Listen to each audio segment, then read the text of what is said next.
엄마 아빠 따라서 어릴 때부터 교당을 다니기 시작했는데요. 그 다니게 된 계기가 외할머니 외할아버지가 몇 년 차이 안 나게 열반을 하셨는데 그때 원불교식으로 천도제를 지내게 됐어요. 근데 그렇게 해서 교당을 다니게 됐지만 나중에 성장해서 보니까 고모랑 아버지랑 이제 고향에서 이미 원불교를 알고 계셨더라고요. 좌포시거든요. 대산종사님 생가가 있는 곳이잖아요. 그러니까 그때 그 지역에 계셨던 교무님들, 그다음에 함께 학교 다니셨던 선후배, 이렇게 교당 다니는 분들이 굉장히 많았다고 해요. 그래서 그런 인연으로 엄마 아빠 따라서 교당을 다니게 됐고, 어릴 때 그 기억에 석동성탄절이 되면 엄마가 이제 항상 저녁에 기도를 참석을 하셨었는데 거기 따라서 기도를 하다가 졸리면 엄마 무릎 베고 자고 또 깨어나고 그렇게 했던 그 기억들이 있습니다.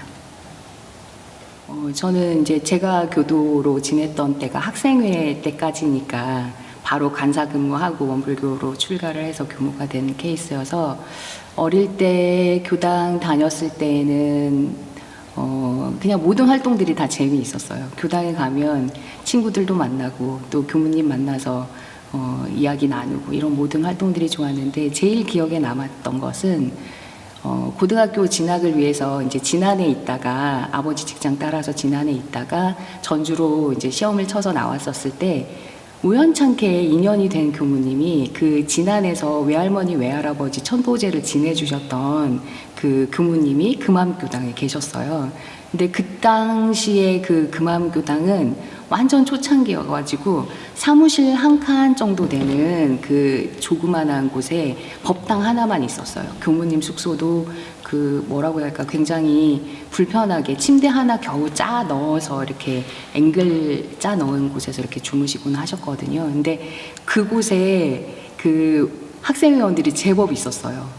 그 조그마한 공간에. 근데 시험 기간이 되면 늘 모여가지고 뭐 그냥 요일 상관없어요. 늘상 뭐 토요일에 학생법회다 그러면 토요일만 가는 게 아니라 주중에도 항상 모여가지고 같이 공부하고 라면 끓여 먹고 막 이러면서 활동을 했었던 기억이 있고, 또 교구에서 이제 학생회 활동을 할 때에는 우리 교당 숫자가 뭐 제법 있었다고는 해도 뭐 10명 내외 남짓 이 정도 됐었을 텐데 성극을 꼭 준비를 해서 나갔던 그 기억이 있어요. 그 과정에서 생각났던 게 고등학교 때는 대체로 야간 자율학습을 많이 했었던 때인데 야간 자율학습을 안 하고 선생님께 당당하게 저 그 교구 행사 준비해야 되니까 갑니다 이렇게 하고 나왔던 그 기억도 있고, 그렇게 재미나게 학생회 활동했던 게 제일 기억에 오래 남아요.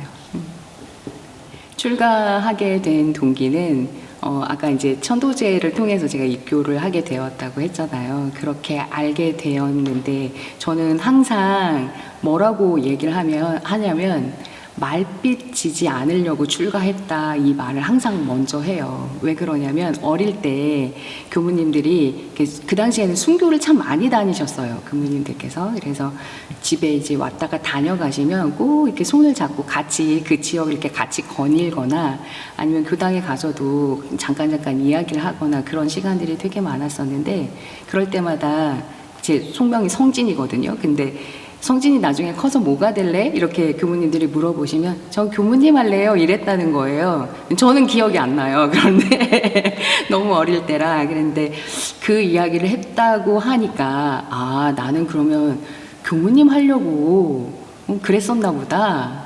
그래서 늘상 출가 동기가 뭐예요? 이렇게 물으면 그 대답을 먼저 해요. 전 말빛 지지 않으려고 왔어요. 빚 갚으려고 왔어요. 이 이야기를 많이 해요. 그런데 성장을 하다 보면 사람이 꿈이 여러 번 바뀌게 되잖아요. 중학교 때 꿈 다르고 고등학교 때 꿈 다르고. 저도 마찬가지로 선생님도 좀 해보고 싶다. 그리고 역사에 좀 관심이 있어서 역사학자도 좀 돼보고 싶다. 이런 생각들을 많이 했었는데 고등학교 때 좀 친하게 지냈던 친구 중에 천주교 신앙을 굉장히 절실하게 하는 친구가 있었어요. 근데 이 친구랑 이야기를 자주 나눴었거든요.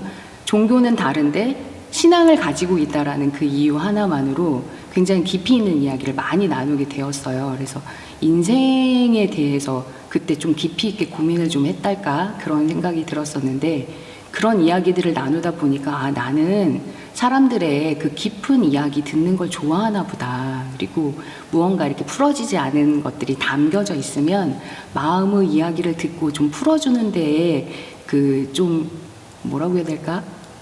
흥미도 좀 가지고 있고 아니면 그 사람의 그 속을 좀 풀어주고 싶다라는 그 원이 좀 강해졌던 것 같아요. 그 계기로 이제 교무님이 되어야 되겠다 그 생각을 했는데 그때 교단에서 어떤 훈련이 있었냐면 신성회 훈련이 있죠. 제가 1회 출신이거든요. 그 계기로 그때 이제 약한 그 서원이 이렇게 조금씩 혼자서 이렇게 세워져 왔다면 함께 뜻을 하고 있는 그 도반들과 만났을 때 그게 확고해졌던 것 같아요. 그래서 나는 이 좋은 친구들과 함께 세상을 밝히는 역할 그리고 아픈 사람들의 마음을 좀 이렇게 안아주는 역할 이런 거 좀 하고 싶다 그런 생각들을 했었죠.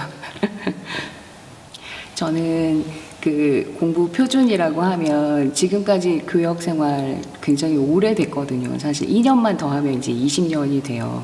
그래서 살아오면서 공부 표준이 없었다면 이 삶을 유지해 올 수가 없었겠죠. 근데 가장 근간이 되었던 건 일과에서 등력하자였어요. 그래서 아침 좌선부터 시작해서 저녁에 저녁 심고까지 모시고 또 다음 날을 맞이하기 위해서 일찍 잠에 들고 하는 것을 계속 규칙적으로 좀 많이 해보려고 노력을 했었고 학부 시절에 그때 이제 좌산종사님께서 종법사님 하셨을 때인데 일과에서 등력하자라는 말씀으로 굉장히 그 종교인들로 하여금 또 때로는 예비교육자들로 하여금 기본을 지키는 것이 가장 큰 반석이 된다라는 것을 알려주셨을 때 그 굉장히 울림이 있었어요. 그래서 내가 다른 어떤 것보다도 이거 하나만 지키면 정말로 세상을 위해서 일하는 일꾼 될 수 있겠다. 보온할 수 있겠다 이 생각이 들었어요. 그래서 지금도 그 표준으로 살아요. 그래서 아침에 좌선을 하러 나오기 전에 뭐 4시 40분에 알람이 울면 그때 정확하게 일어나고 세면을 하고 또 법당에 5시 10분 전까지는 들어와서 40배를 올리고 하는 이런 모든 일련의 과정들이 또 그 정진하고 있는 그것 중에 하나가 또 유무념으로 그걸 늘 대조하면서 지내거든요. 학부 시절에는 어떤 이제 조목 하나 뭐 이렇게 마음을 바로 쓰자 아니면 뭐 경계마다 뭐 일심으로 대하자 뭐 이런 형태로 유무념 정진을 했다면 지금은 그냥 통으로 놓고 작업 시간 수를 기재한 대로 내가 됐는가 안 되었는가 이걸 점검을 해요. 그래서 일과에서 등력하는 것을 유무념으로 늘 대조하고 공부하고 또 점검하고 그렇게 해서 또 다시 가치 있는 시간을 좀 창출하려고 많이 노력하고 그 시간마다 일경마다 마음을 모으는 작업들을 계속 하고 있어요.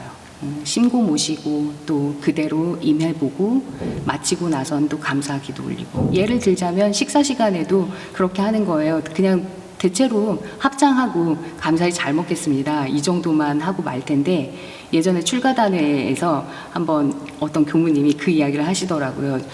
심고 시간에 식사 시간 전 심고를 모실 때 어떻게 하냐고 그래서 사님 은혜에 감사하며 보온하는 일꾼 되겠습니다. 이렇게 간단하게 올립니다. 그랬더니 나는 공양의 노래를 부릅니다. 이렇게 하면서 이야기를 하시더라고요. 그래서 공양의 노래로 지금은 노래를 다 부르진 않지만 마음을 이제 합장을 하고 마음을 모은 다음에는 항상 공양의 노래를 다 불러요. 속으로. 그렇게 하고 마음을 모으고 음식을 씹을 때에도 그 맛의 본연을 느낀다라는 게 이런 거구나. 이렇게 하다 보면 감사심이 저절로 생겨나더라고요. 그래서 공부가 뭔가 하나를 이렇게 표준을 삼고 있다고 해도 그거 하나만 되어지는 게 아니라 너무 신기하게도 별이처럼 쫙 끌어당겨서 모든 걸 다 이루게끔 하는 그 과정이 그 안에 있더라고요. 그래서 스승님 말씀대로 하면 무언가는 하나 잡혀지겠구나. 그래서 제가 늘 생각하고 또 표준 잡고 살아가는 건 일과에서 등력하자. 그리고 그것을 유문형 공부로 늘 대조하고 점검해보자. 이렇게 지내고 있어요. 단연코 일원상의 진리라고 생각해요. 어떤 그 생활의 다단한 문제를 바로 해결할 수 있는 문제 해결법을 알려준다라기보다도 진리를 꿰뚫면 그대로 채받으면 그 삶이 그대로 이론상 진리처럼 되어진다라는 걸 알려드리고 싶은데 그 진리를 신앙하고 수행해서 내 삶이 변화된다라는 것, 그것 자체가 굉장히 소중하다라는 걸 외치고 싶고 또 내 자신부터도 늘 그런 삶을 살아가려고 노력하고 있습니다. 당연히 교법의 실천이겠죠. 그 출가자들이 담고 있는 어떤 어려움들이나 아니면 고민들 그리고 현실 생활에서 다단하게 일어나는 많은 어려움들 속에서 그 초심을 잃지 않고 가는 것이 가장 중요할 것 같아요.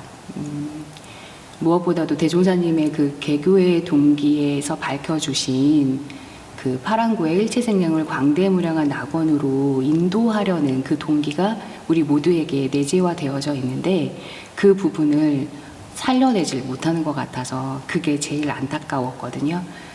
다시 이제 이야기를 돌리자면 전무 출신 정신을 그대로 채받아서 각자가 대종사님의 화신으로서의 그 역할을 해주어야 우리 교법이 더 빛나고 교단을 찾아오는 반가운 인연들이 더 많아질 거라고 생각이 들어져요.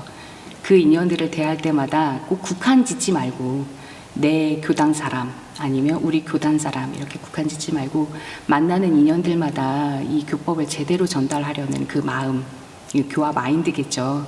이 부분이 살아난다면 훨씬 좋을 것 같아요. 근데 그것을 실천할 수 있게끔 해준 게 교법 중에 사요거든요. 사회 대불공의 교법으로 밝혀주셨기 때문에 각자에게 그러한 사명이 있음을 알고 대종사님 당대 때부터 내려왔던 그 초기 정신을 그대로 이어받아서 실천하는 역할이 나에게부터 부여가 되어 있다라는 그 마음을 잊지 않고 살아간다면 교단이 그리고 원불교가 세계 속에 우뚝 설 수 있지 않을까 그 생각합니다.